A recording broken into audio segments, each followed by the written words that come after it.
We'll start discussion on the second part of this module, that is theory of cost now onwards. So in the previous part we discussed about theory of production in the case of long run, short run, then how the input output relationship, and focus from now onwards is on the second part of this module which talks about theory of the cost. Here again we do the analysis from the short run and long run perspective. Before that we will see that what is the motivation for studying this cost of production, how it is generally getting used in the business decision, and how it leads to profit, or maybe how it is used as the optimization problem in case of the minimization of the cost. So to start with, the session will talk about the production cost, then the types of cost mainly in the accounting sense and in the case of the economic analysis. Then we will talk about the cost and output relationship, and finally we will talk about the short run cost analysis, essentially the relationship between the average cost, that is average variable cost, average fixed cost, marginal cost, and then we will see that how from the total cost we derive the different kind of the average cost. So to start with, we will see that what is the need or what is the motivation to study this production cost. So business decision, if you look at, they are generally taken based on the monetary values of input and output. So if you remember in the very first module when we discussed about the need of business or maybe the business problems, all the activity which gives some monetary or non-monetary value, we call them as the economic activity. And when it comes to business, the sole motive is profit, then the decisions are generally taken based on the monetary values of input and output.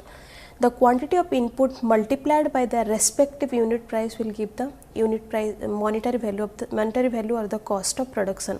So the quantity of inputs may be labor, the quantity of inputs may be capital, the quantity of inputs may be raw material, maybe it is technology, maybe it is time.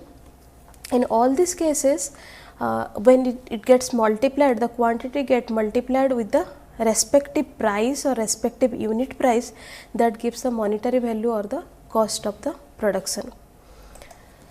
So what is this importance of production cost? In all business decision, essentially in case of, if you look at specifically related to the profitability, or especially those decisions which concern the location of weak points in the production management, cost minimization, finding the optimal level of output, determination of price and dealer's margin, and estimation of cost in the business operation, these are certain these are certain coordinates, or these are certain points where there is importance to analyze or importance to calculate the production cost. So in generic sense, production cost, the need for production cost comes to take any kind of business decision, but specially those decisions which talks about the location of weak points in production management, cost minimization, finding the optimal level of output, and what is your optimal level of output where maximum output can be produced at the minimum of cost, determination of price. So if you know market, in case of market price, cost of production is one of the important component, or maybe that is the base of the market price. Dealer's margin, that generally the profit comes to the, when it changes sent from the producer to dealer, the market price changes, and what should be the dealer's margin, that based on the cost of production, and estimation of cost in the business operation. So these are the specific decisions. In that case, again the cost of production is, maybe the analysis of cost of production is required. Then we will see, we'll categorize the cost into two category. Category 1, where the concept used for accounting purpose or in the accounting perspective, and some analytical cost concept that used in the economic analysis of business activity. So category of cost, strictly one for the accounting sense, and second when generally we use a different kind of cost for economic analysis. Maybe there is overlapping when you take the categorization in both these cases. In case of accounting sense and in case of economic analysis sense, there may be overlapping, but still there is some categorization, some kind of some different kind of cost that has been analyzed by taking the accounting purpose and taking the economic analysis purpose.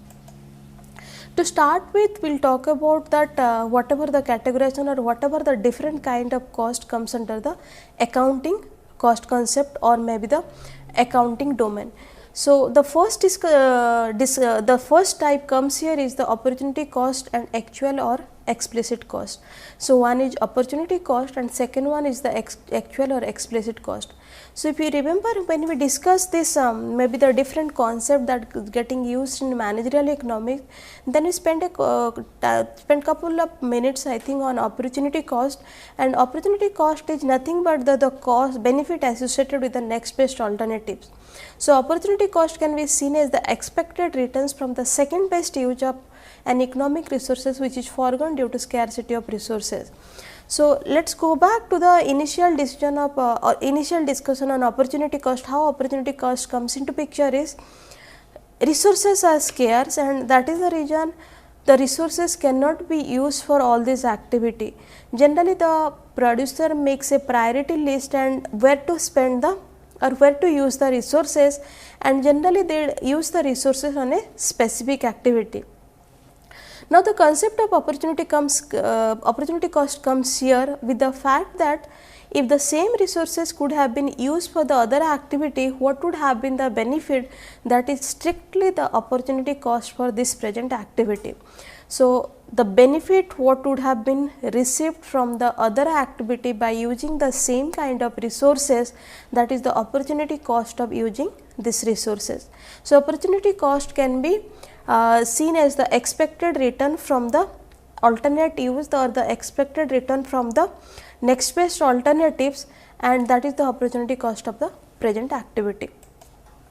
Then the second one is the actual and explicit cost. Actual or explicit cost are those out of pocket cost for the labor, materials, machines, plant buildings and other factor of production. So one is opportunity cost, which generally derived from the benefit from the next best alternative, and explicit or the out of pocket cost is labor, materials, like whatever the farms or whatever the producer spending on labor, whatever the producer spending on materials, the building cost, plant building, other factor of production, or strictly whatever the cost incurs for the different inputs getting used in the production, that is the actual or the explicit cost. So the first category of cost comes under the accounting purposes, opportunity cost and the actual or explicit cost. Then we will come to the second category, which is business cost and the full cost. All the expenses incurred to carry out the business are referred as the business cost. So typically if you look at, this is nothing but the explicit cost or the actual cost. So this is similar to the actual cost or the real cost and include all the payments and the contractual obligation made by the firm together with the book cost of the depreciation on plant and equipment. So business cost is nothing but the actual cost. It's similar to the real cost also and include all the payments and the contractual obligation made by the firm together with the book cost of depreciation on plant and equipment. So part 1 is actual cost, the obligation that is made by the firm, and part 2 is the book cost that includes the depreciation of the plants and the depreciation of the machinery. So maybe what on the basis of the lifetime of the plant, lifetime of the machinery, the depreciation is being calculated, and that is also a part of the maybe the business cost. Now what is the need of this business cost? This business cost is used in calculating the business profit and losses and for filing return for income tax and other legal purpose. So typically this is book cost, business cost used in calculating the business profit and losses and for filing returns for income tax and other legal purpose. So if you look at this, the official kind of cost which add the actual real cost, depreciation of plant and equipment and generally used for the income tax and the other legal purpose. And what is full cost? Business cost is one what is kind of a formal cost which includes the book cost and the depreciation, and in compare to that we have full cost which includes the business cost, opportunity cost, normal profit, while normal profit represent a necessary minimum earning addition to the opportunity cost which a firm must remain in business. So full cost includes generally in a somehow we can call it also a market price which includes the business cost, plus the opportunity cost, what is the next best alternative use of this resources what have been used for producing this, plus the normal profit, because normal profit is required for the producer to remain in the business. If they are setting up a market price which is just equal to the business cost, then there is no profit, and for them it is difficult to stay in the market, and that is the reason full cost includes the business cost plus the opportunity cost and normal profit, because normal profit is required for the producer to stay in the business. So, business cost is one which is a kind of a formal or official cost which talks about the actual or real or the explicit cost plus the depreciation of plant and equipment. In comparison to that, we have full cost which includes the business cost, opportunity cost and also the normal profit, and normal profit is necessary because this is the minimum earning to the producer to remain in the business. Then we will take the third category of cost, which cost is the explicit or implicit, or we can call it also imputed cost. So, explicit and implicit cost, and these costs are falling under business cost and are those enter in the books of account. So, explicit cost is one which falls under the business cost and are those enter in the book of account: payment for wages, salaries, materials, insurance premium, depreciation charges are the example of explicit cost. So, whatever the cost incur for paying the wages and salaries, materials cost, insurance premium, depreciation charges are the example of the explicit cost. This cost involves a cash payment are recorded in the accounting practices. All these cost involves a cash payment are recorded in the accounting practice. And in compared to that, we have implicit cost. So, explicit cost is basically the input cost and the payment is in the cash, and that is a part of the accounting book, and implicit or the imputed cost is one. Those costs that do not involve the cash outlay or the payment or do not appear in the business accounting system are referred to the implicit or imputed cost. Costs do not involve cash outlay or the cash payments, do not appear in the business accounting system, it is not in the credit debit, and since it is not involve any cash outlay, business accounting, or it is not a part of business accounting system, this is generally known as the implicit or the imputed cost. So, if it is not a part of business accounting system, if it is does not involve the cash payment, then this is not a formalized kind of cost, and that is the reason this is the implicit cost. This is also not taken, implicit costs are also not taken into account during calculation of the loss and profit, and that is quite obvious. If it is not a part of the business accounting system, then obviously this is not a part of the loss or the profit, and this explicit and implicit costs together form the economic cost. Then what is implicit cost over here? We can take an example of, suppose the owner is the producer, so or the owner is the manager.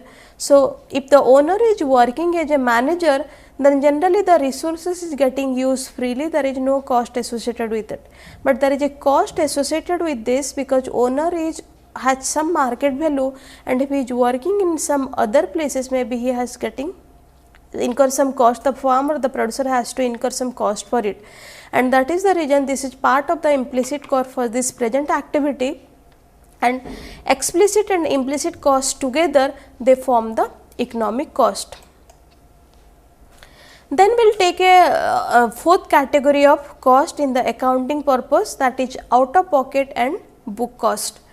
Expenditure item that involve cash payment, cash transfer, both recurring and non-recurring are referred to in economics as the out of pocket cost.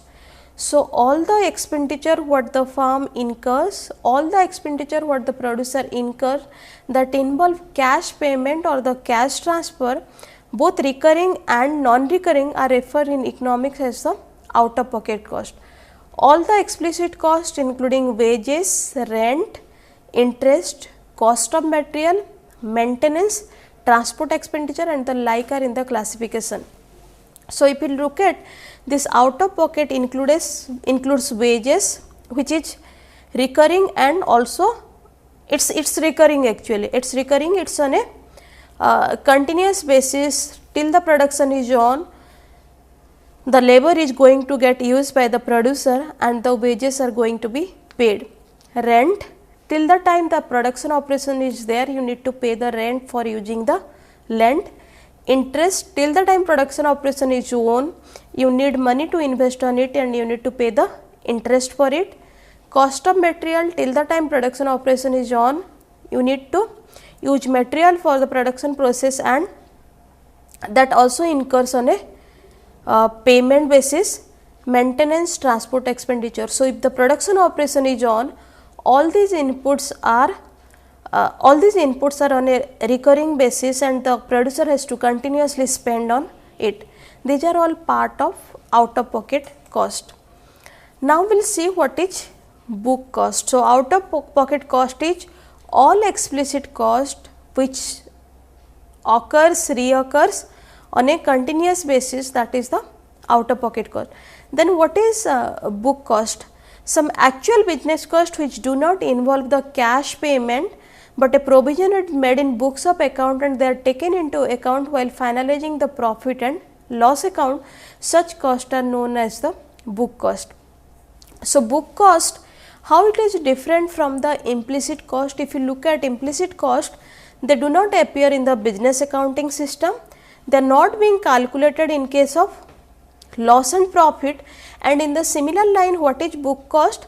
There are some actual business costs. So, this is explicit, it is not implicit, and this is how it is different from the implicit cost. Some actual business costs which do not involve cash payment, but that provision is made in the books of account that they are taken into accounting when finalizing the loss and profit, and such costs are known as the book cost, and these are somehow payment made by the firm to the itself. Like suppose the manager is the owner, manager is taking a salary, obviously this salary is a part of business accounting system calculated as the part of loss and profit, and that is why this is known as the book cost. So, any cost which is a part of business accounting system which is considered in calculating loss and profit, that is a part of book cost, and also this is the actual business cost may not involve a direct cash payment, maybe the form of remuneration is non-cash or it is in kind, but still it appear in the accounting system and it is being taken during loss and profit calculation, that is the reason it is known as the book cost. And here it makes the difference between the implicit cost and the book cost, that implicit cost never appears in the business accounting system and they are not being taken into account when the calculation of loss and profit. Then we will come to the second part of the category of cost, and the second part of the category of cost is on the basis of the economic analysis of business activity. So, till now all the categorization whatever we did, that is on the basis of accounting purpose, strictly keeping the business accounting system in the mind, but this categorization what we are going to discuss now, this is specifically the analytical cost concept that is used in the economic analysis of business activity. So, the first one is fixed variable cost, then we will discuss about the total average and marginal cost, then the short run and long run cost, incremental and sunk cost, historical and replacement cost, and finally, we will discuss about the private and the social cost. So, to start with we will discuss about the fixed cost and variable cost. So, there are two types of factors, one is fixed factor, another is the variable factor. So, costs that are fixed in volume for a certain level of output, that is generally known as the fixed cost. So, suppose to produce 100 units of output, the K is fixed. So, the K is suppose the machine, capital is the machine, and to produce 100 units of output, there is only requirement of one machinery. So, in this case the cost also remains same up to 100 units of output, and that is why this is part of the fixed cost, because costs that are fixed in volume for certain level of output, that is as the fixed cost. They do not vary with the output, they remain constant regardless of the level of output. So, whatever may be the output, change in the output, whether if it is 60 units, if it is 80 units, if it is 100 units, still at the same level of output, the fixed cost is remain constant. It includes the cost of managerial and administrative staff, depreciation of machinery, land and maintenance. These are the part of the fixed cost. Like administrative staff or the managerial staff, whether you produce 100 units, whether you produce 120 units, whether you produce 200 units, it is the same. There is no difference in the level of fixed cost, because you are going to produce all these unit of output with the same level, same fixed unit of the input. So, if input are not getting changed, obviously the cost will not change. So, suppose the administrative staff, irrespective of it, whether it is producer is producing 100, 80, 60, the administrative staff has to come for 8 hours. There is no change in the salary, not increase, not decrease.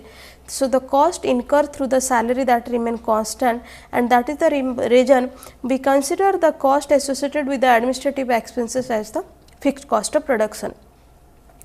It is normally a short term concept, because in the long run all cost must vary. If you remember, in case of production analysis we discussed that in the long run all the variables has to be, all the inputs has to be variable in order to increase the output, and that is the reason fixed cost are generally a short term concept. Then we will discuss about the variable cost.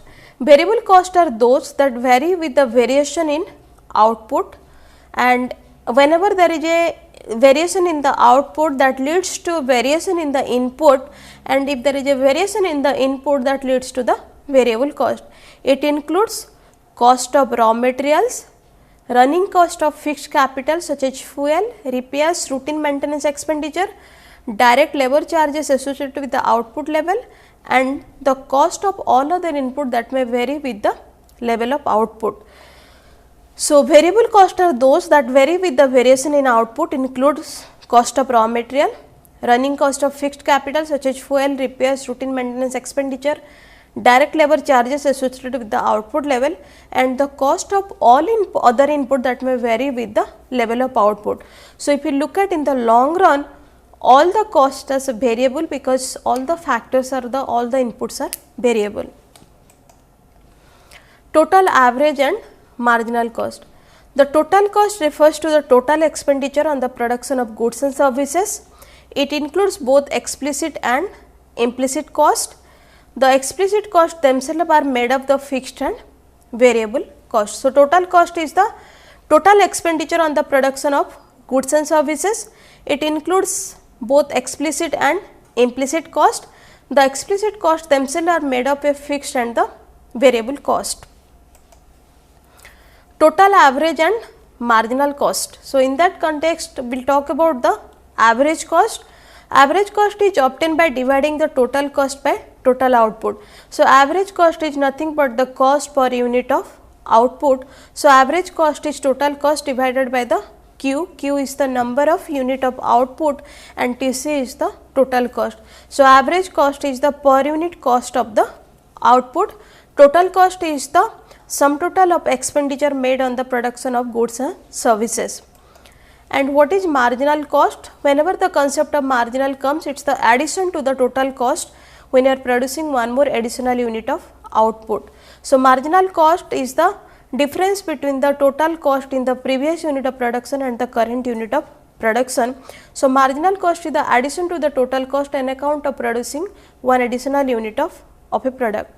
It is the cost of marginal unit produced. Marginal cost is the change in the total cost with respect to change in the Q, and it is del TC by del Q, where TC is the total cost and Q is the unit of output. So, MC is the marginal cost. Marginal cost is the change in the total cost by upon change in the quantity, and that leads to del, that is the change in the TC with respect to del Q, that is change in the output. Then we will discuss about the short run and long run cost. So, short run cost are cost which change as desired output changes, size of the firm remaining constant. These costs are often referred as the variable cost, And long run cost on the other hand are cost incurred on farm fixed asset such as plant, machinery, building and like. So, in case of whatever the cost gets changes with respect to the operational part, this is the variable cost and this is considered as the short run cost. Long run cost on the other hand are cost incurred on the farm's fixed assets such as plant, machinery, building and the similar kind of expenses. Then we will talk about the incremental cost and the sunk cost. Now, if you remember in some when we were introducing different kind of managerial concept, we discussed about the marginal analysis and incremental analysis. Incremental analysis is required where the per unit changes is not possible, and per unit changes is always captured through the marginal change, but when the per unit change is not possible, where the change it has to be in the chunk or change has to be more than 1 unit, the incremental analysis comes into picture. Corresponding to that, actually we get the incremental cost when the change in the input is in a chunk, it is not per unit, then it is a case of the incremental analysis. So, incremental cost refers to the total additional cost associated with the decision to expand the output or to add a new variety of product, and the concept of incremental cost based on the fact that in the real world it is not practicable to employ factors for each unit of output separately due to lack of perfect divisibility of the inputs. It also arises as a result of change in the product line, addition, introduction of a new product, replacement of the own out plant and machinery, replacement of old technique of production with new one and the similar kind of expenses. So, now when this incremental cost comes into picture, one, when the decision is or when the change in a chunk. So, if you look at, suppose a machine has a capability to produce 100 units, and if producer requires to produce only 50 units, it is not that a machine can be maybe divided into 50 units, or machine can be divided into two parts which produce only 50 units. The producer has to run the machine, and in this case whatever the additional they are doing in order to cost incurring to run the machine, even if the capacity to produce is 100, they are producing 50 units, these are the incremental cost. So, incremental cost generally if you look at it comes into picture because all the inputs they are not perfectly divisible, and whenever there is a new initiative, maybe launching a new product or launching a new product line, some replacement activity has to be done, and that has to be done in a chunk. In that case generally the incremental cost is incurred, and the expenses related to all those activity is part of the incremental cost. Next is the second part of this category, that is sunk cost. The sunk costs are those costs that cannot be altered, increased or decreased by varying the rate of output.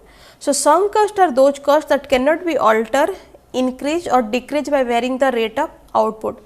Once management decides to make incremental investment expenditure and funds are allocated and spent, all preceding costs are considered to be the sunk costs since they occur to the prior commitment and cannot be reverse recovered when there is a change in the market condition or change in the business decision.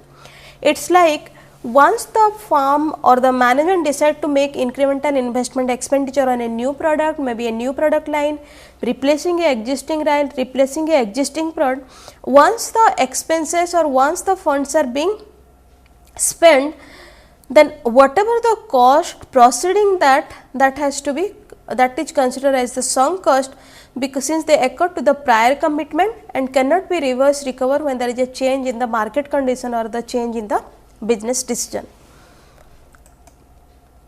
Then we will come to a category of historical and replacement cost. Historical cost refer to the cost an asset acquired in the past, whereas replacement cost refer to the outlay made for replacing an old asset. So, historical cost refer to the cost an asset acquired in the past, the cost associated with that, whereas replacement cost refers to the outlay made by replacing an old asset. This concept derived from unstable nature of price behavior. When price becomes stable over time, other things be equal, historical and replacement cost will be at par with each other. So, there is a unstable nature of price behavior, that is the reason there is difference between the historical cost and replacement cost. When price becomes stable over time, other things being equal, there will be no difference between the historical cost and the replacement cost. The difference comes because of the instability nature of the price. Then we will talk about the last category, that comes as the private cost and the social cost. Private and social cost are those costs which arise as a result of functioning of a firm, but neither are normally reflected in the business decision nor are explicitly borne by the firm. Cost in this category are borne by the society. So, private and social cost are those costs generally it comes as a result of the functioning of firm, but neither normally reflected in the business decision. So, typically if you look at, this is a part of the byproduct, or sometimes during the process of production, whatever the cost incurs, this is not strictly decided by the firm that this is the cost has to be incurred, or neither the firm explicitly takes care of this cost. Generally it passes to the society, and cost this category generally borne by the society, and generally this is related to the byproduct of the firm. So, total cost generated in the course of doing business may be divided into two categories. One, those paid out by the firm, and those not paid or borne by the firm, including the use of resources that are freely available plus disutility created in the process of production. So, the total cost, if you look at, one is those paid out by firm. So, these are strictly the private cost, they are incurring a expenses and the firms are also paying for it. And second, not paid or the borne by the firm, including the use of resources that is freely available plus disutility created in the process of production, and the second category generally known as the external cost or the social cost. Now, if you look at the water pollution or the air pollution, water pollution from a oil refinery, air pollution caused by mills, factory located near a city, etc. From the firm point of view, such costs are classified as the external cost. This is not strictly part of a business decision, and from the society point of view, they are classified as the social cost.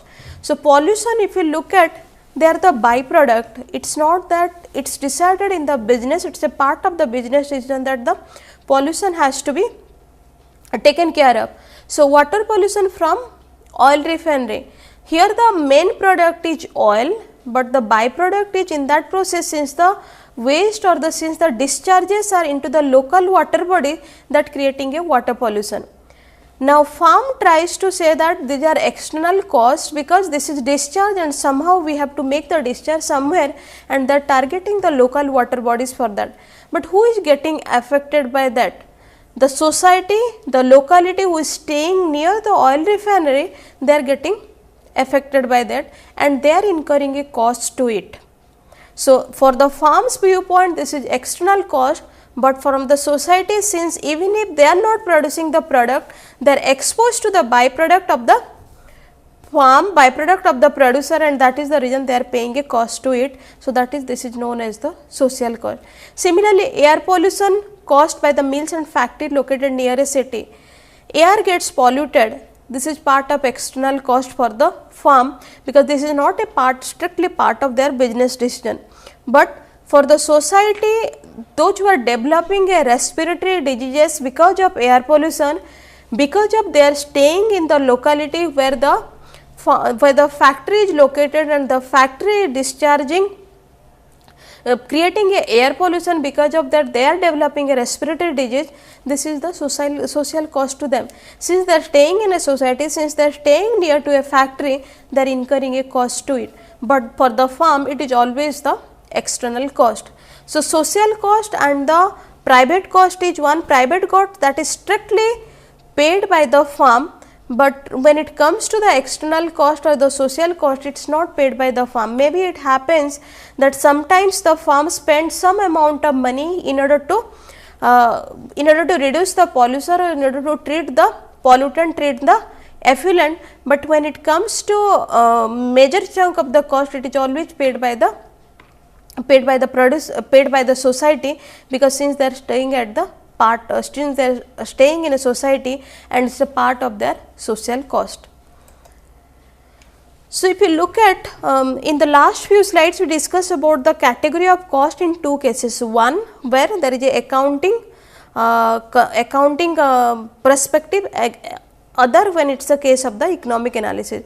So, if you look at the theory of cost basically deals with the cost and output relation. Its cause and effect, since the output is there, that is the reason there is a expenses of there is a cost. So, the basic economic principle state that total cost increases with the increase in the output, but here the focus is not the absolute increase in the total cost, but the direction of change in the average cost and the marginal cost, and the direction of change in the average cost and marginal cost will depends upon the nature of the cost function. So, essentially if you look at this is a cost and output relationship. Whenever output increases, that leads to increase in the cost, whenever output decreases, that leads to decreases the cost.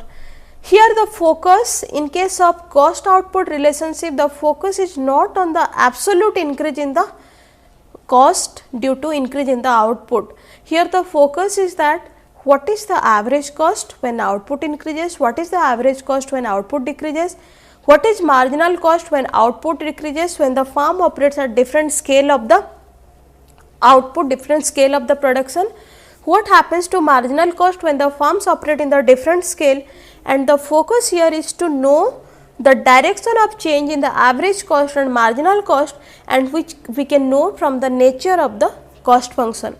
So, a cost function, if you look at it, is a symbolic statement of the technological relationship between the cost and output, where C is the cost, TC is the total cost. It is always a function of the Q, and the change in the Q is always greater than 0, then only it will lead to increase in the cost. The specific form of the cost function depends on the time framework for cost analysis, that is the short run and long run.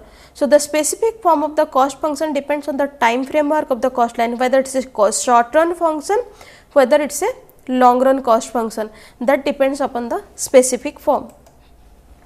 So, total variable costs, if you look at short run cost, we get total cost, which is a combination of total variable cost and total fixed cost. Total variable cost is the total amount paid for variable inputs and it increases as output increases. So, total variable cost is the part cost incurred from the variable inputs, total amount paid for the variable inputs, and it increases whenever there is an increase in the output. Total fixed cost is the total amount paid for the fixed input of production. It does not vary with the output. Generally, this is a part of the short run, because this total fixed cost is always a part essentially related with the fixed input, and fixed input is the feature of a short run cost analysis, and total cost is the combination of the total fixed cost and total variable cost. So, this if you look at, this is the short run total cost schedule, where column 1 talks about the output, column 2 talk about the total fixed cost, column 3 is total variable cost, and total cost is total fixed cost plus total variable cost.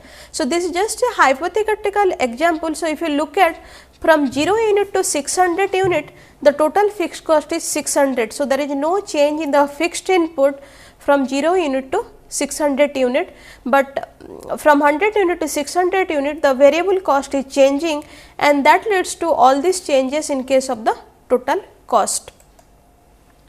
So, this is the graphical representation of the total cost, total variable cost and total fixed cost.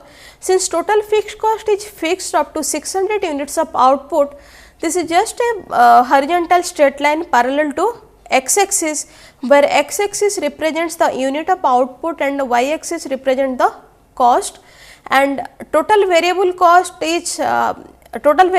is starting from origin and it goes on increasing when there is a increase in the output. Total cost is the summation of the total variable cost and total fixed cost. That is the reason total cost starts from the 6000 unit of output, which is at the total fixed cost. Then we look at the average cost. Average variable cost is total variable cost divided by the unit of output, that is represented by Q. Average fixed cost is the total fixed cost divided by Q, which is unit of output, and average total cost is TC, that is total cost, which is a summation of total variable cost and total fixed cost divided by Q, and that leads to the average total cost is equal to the average variable cost plus average fixed cost. Marginal cost measures the rate of change in the total cost as output increases or decreases. So, short run marginal cost is change in the total cost with respect to change in Q. So, change in the, if you look at in the short run marginal cost curve, when you talk about the change, there is no change in the fixed input, there is only change in the variable factor. So, that is the reason when we say that change in the total cost, strictly there is a change in the total variable cost and with respect to change in the output, because there is no change in the fixed input. So, this is the example of average and marginal cost schedule. So, the first one is output, second one is the average fixed cost, third one is the average variable cost, fourth one is average total cost, and last one is the marginal cost curve. And since fixed cost is constant, the average fixed cost goes on decreasing when there is an increase in the output. This is the graphical representation of average fixed cost, average variable cost, marginal cost curve and average total cost curve. So, if you look at whether it is average variable cost, average total cost or short run marginal cost curve, all it follows a U shape. And here one thing is missing, we need to find out what is the shape of a average fixed cost, which is not U shape as compared to the other. So, as we know, average total cost, average variable cost and marginal cost, all these three cost curve are U shape. However, when it comes to the average fixed cost is nothing but the total fixed cost divided by Q, and which goes on decreasing, and that is the reason we get a rectangular hyperbola shape for the average fixed cost, even if it is close to both the axis y axis and x axis, but it is not, it never touches any of this axis. So, it can be never 0, and that is the reason it cannot touch to either y axis or x axis. So, if you look at all these cost curve, average total cost, average variable cost, short run marginal cost curve, it can be U shape, but average fixed cost, that is AFC, is rectangular hyperbola. It never touches, even if it is close to x axis and y axis, it never touches the axis, and it goes on decreasing when the output increases till the specific level, because there is no fixed input, which leads to no increase in the fixed cost of production.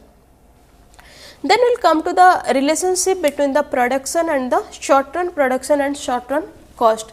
So, if you remember the law of variable proportion, where we essentially discuss about the relationship between the total product, average product and marginal product. So, if you remember how the average product and marginal product, they are related.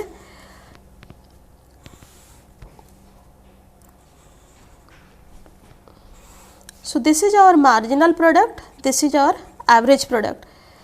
Average product is equal to the marginal product, where average product is maximum. Okay. Corresponding to this, we will see how this is related to the marginal cost and average cost of production. So, if you remember, when marginal product is highest, this is the point when the law of diminishing return takes place, because beyond this there is no increase in the output. Whenever there is an increase in the input, no increasing return to scale. So, in this case, if you look at corresponding to this, we will see that our marginal cost is minimum corresponding to the marginal product, maximum of the marginal product. Similarly, corresponding to the equality between the marginal product and the average product, our average cost will be equal to the marginal cost. So, from this, if you look at the figure over here also,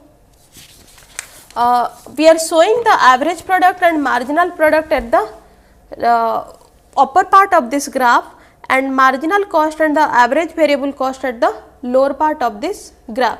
So, what is the relationship between the short run cost and production? When marginal product is increasing, marginal cost is decreasing, that is from the first part of the curve. So, if you look at, if marginal product is increasing, marginal cost is decreasing. When average product is increasing, average cost is decreasing. When marginal product is decreasing, marginal cost is increasing. When average product is decreasing, average cost is increasing. So, marginal product, marginal cost, average cost, they are inversely related. So, when marginal product is increasing, marginal cost is decreasing. When marginal product is maximum, marginal cost is minimum. When marginal product is decreasing, marginal cost is increasing. Similarly, when average product is increasing, average cost is decreasing. When average product is decreasing, average cost is increasing. When marginal product is equal to average product and at that point average product is maximum, corresponding to that marginal cost is equal to the average cost and at this point the average variable cost is also minimum. So, to summarize, if you look at the average cost and the marginal cost and average product and the marginal product, they are related in an inverse way. Whenever the average product, marginal product is increasing, average cost, marginal cost is decreasing. Whenever marginal product, average product is increasing, marginal cost and average cost is decreasing. Marginal cost is equal to average cost at the minimum point of the average cost. So, the relationship is such that if the product is doing well, then that has to be at the minimum cost, and that is the reason we say that whether it is the case of increasing return, whether it is a case of decreasing return or whether it is case of the constant return. So, cost and output relationship are normally determined by the cost function and executed by the cost function, whether it is a short run, whether it is a long run, and the shape of the cost curve depends upon the nature of the cost function which are derived from the actual cost data. So, we will talk about three different kind of cost function typically in the case of specifically in case of the short run cost. So, first one is the linear cost function where it takes a functional form, that is TC is equal to A plus BQ, where this is the fixed cost and this is the total variable cost. Now, how to find out the average cost and marginal cost from here? So, average cost is total cost divided by Q. So, total cost divided by Q is A plus BQ by Q, which comes to A by Q plus B. So, average cost is A by Q plus B. How we find out the marginal cost? Marginal cost is change in total cost with respect to change in Q. So, that way we take the first order derivative of total cost with respect to Q, and that is d A plus BQ with dQ, which is B dQ by dQ, and you get B as the marginal cost. So, B is marginal cost and average cost is A by Q plus B. If it is a case of a linear cost function where the cost function takes a functional form of A plus BQ. So, A is the intercept which talks about the fixed cost, B is the slope and BQ is the total variable cost. Then we will see the case of the quadratic cost function, and quadratic cost function, it takes the value that is total cost is A plus BQ plus Q square. Now, how to find out the average cost here? Average cost is again total cost by Q. So, this is A by Q plus b bq by q plus q square by q. So that comes to a by q plus b plus q. This is the average cost. And for marginal cost we need to take the dTc with respect to dq. So that comes to b plus 2q. Now if you take a functional form, or if you add a numerical value here, total cost is equal to 150 plus 10q plus q square. Then in this case, in order to find the average cost, that is AC is equal to TC by Q. So this comes to 0, this is 10 and this is Q. So this comes to 10 plus Q is the average cost. And to find out the marginal cost, that is D150 plus 10Q plus Q square with respect to dq. So that comes to 10 plus 2q. So this is the marginal cost. So average cost is 10 plus q and marginal cost is 10 plus 2q.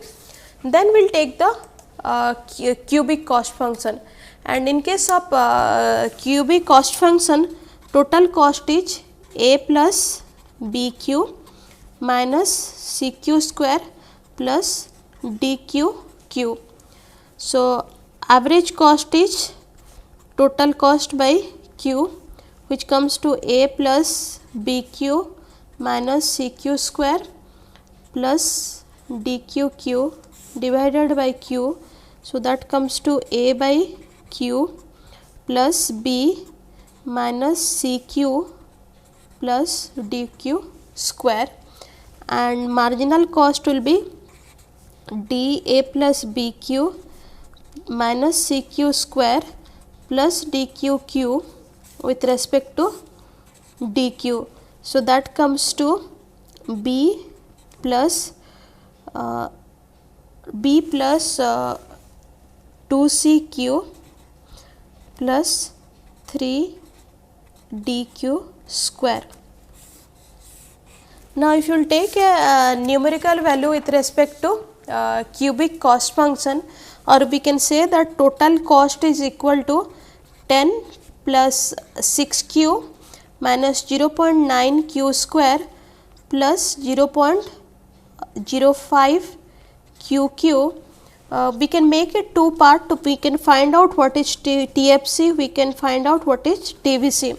So 10 is TFC because this is the intercept value and this is strictly only the fixed cost, not because it is associated with the fixed input, and total variable cost is 6q minus 0.9 q square plus 0.05 qq. So in order to find AFC here, we can take this is as TFC by q. So this is 10 by q, and for AVC we can find out this is TVC by q, like 6q minus 0.9 q square plus 0.05 qq divided by q, which comes to 6 minus 0.9 q plus 0.05 q square. Then average total cost is TC by q, that comes to 10 by q plus 6 minus 0.9 q plus 0.05 q square. And to find the marginal cost, that is dTC with respect to dq, so that comes to d 10 plus 6q minus 0.9 q square plus 0.05 qq. So that with respect to dq, so that comes to 6 minus 1.8 q plus 0.15 q square. So this is equal to the marginal cost. So it depends upon the value of marginal cost, average cost depends upon that what kind of cost function, whether it's a linear cost function, whether it's a quadratic cost function, and whether it's a cubic cost function. So we'll talk about the long run cost analysis and economies of scale in the next session, and these are the session references, the materials that is being followed for preparation of this typical specific session.